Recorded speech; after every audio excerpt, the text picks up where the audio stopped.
बिस्मिल्लाहिर्रहमानिर्रहीम नहमदुहु व नुसल्ली अला मुहम्मद रसूलुल्लाहि करीम। ये प्रॉब्लम सेट की है। In a group of students 100 student know Hindi, 50 knows English and 25 know both. तो इस चीज़ को हम पहले लिख लेते हैं कि 100 स्टूडेंट जो है वो हिंदी जानते हैं। तो हिंदी जानने वाले के सेट को अगर हम कैपिटल H से डिनोट करें तो number of students know Hindi is equal to दे रखा है 100 के इक्वल। अब इसमें 50 दे रखे हैं जो इंग्लिश जानते हैं। तो इंग्लिश जानने वाले का जो सेट है उसको हम ई से डिनोट कर लेते हैं, यानी उसमें कितने एलिमेंट हैं, यानी वो सेट है ये जो वो सभी स्टूडेंट का सेट है जो इंग्लिश जानते हैं। और उसमें कितने स्टूडेंट हैं बता दिया गया है, ये इसमें 50 स्टूडेंट्स हैं और 25 ऐसे स्टूडेंट हैं जो बोथ लैंग्वेज को जानते हैं, यानी हिंदी भी जानते हैं और इंग्लिश भी जानते हैं। ऐसे केस में इसमें हम लिखना होगा इंटरसेक्शन। तो कॉमन चीज़ यानी ये भी जानते हैं और ये भी जानते हैं, इंटरसेक्शन लिखना होगा और ये वैल्यू दे रखी है 25 के इक्वल। Each of the student either Hindi और English, each of the student know either Hindi और इंग्लिश। तो यहाँ पर लिखा हुआ है knows, each of the students knows either Hindi और इंग्लिश, यानी जो भी स्टूडेंट्स हैं वो या तो हिंदी जानते हैं या फिर इंग्लिश जानते हैं, यानी कोई भी इस ग्रुप में ऐसा नहीं है जो कोई भी एक लैंग्वेज ना जानता हो। मीन्स हम यहाँ पर ऐसा कर सकते हैं, ये माना कि हिंदी जानने वालों का सेट है और ये इंग्लिश जानने वालों का सेट है। हालांकि इस क्वेश्चन को हम वेन डायग्राम से सॉल्व नहीं करेंगे और इसमें जो दोनों जानते हैं ये कॉमन चीज़ है और वो 25 है।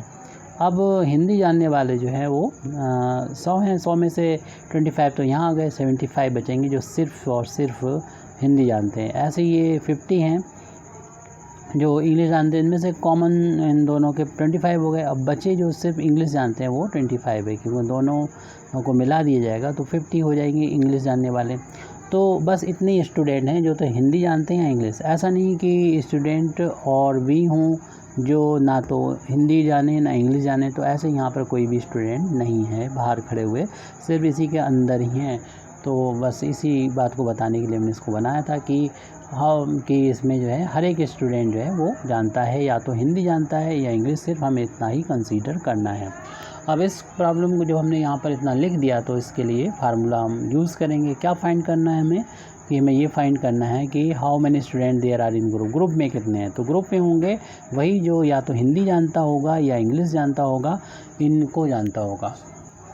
अब यहाँ पर हिंदी जानने वाले या फिर जो है वो इंग्लिश जानने वाले वो सारे शामिल होंगे इसमें।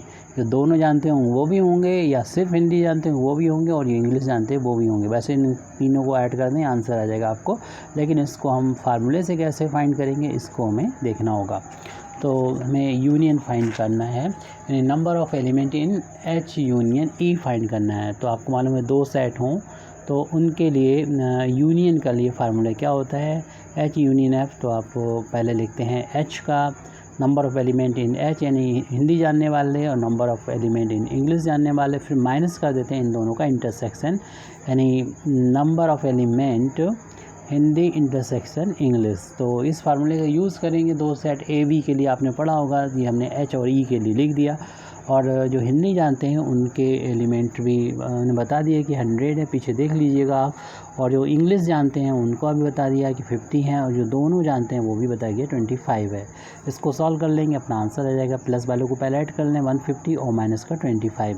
तो अब इसमें से माइनस करेंगे तो 125 आ जाएगा। ये वो स्टूडेंट्स हैं जो या तो हिंदी जानते हैं या इंग्लिश जानते हैं, यानी या फिर दोनों ही जानते हैं। सारे स्टूडेंट्स हैं जिनके बारे में बात चल रही है, पूरे ग्रुप की बात है स्टूडेंट्स के जो उनके बारे में बात चल रही है। Thank you very much Indeed for listening me व आखिर दावाना अल्हम्दुलिल्लाहि रब्बिल आलमीन।